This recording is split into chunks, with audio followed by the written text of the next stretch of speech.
அடிக்கடி டாக்ஸியில் பயணம் செய்பவரா? அப்போ ஃபாஸ்ட் ட்ராக் ஆப்பை டவுன்லோட் செய்து ரூபாய் 50 டிஸ்கவுண்ட் ஆக பெறுங்கள். கோவையில் கல்லூரி மாணவர்களை பயன்படுத்தி போலீஸ் அதிகாரி என்ற பெயரில் மிரட்டி பணம் பறித்த சபரி என்ற நபரை சைபர் கிரைம் போலீசார் கைது செய்துள்ளனர்.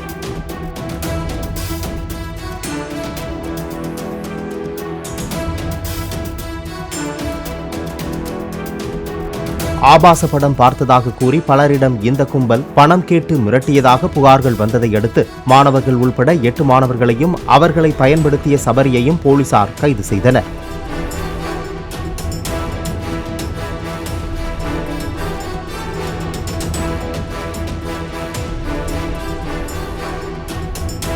அடிக்கடி டாக்ஸியில் பயணம் செய்பவரா?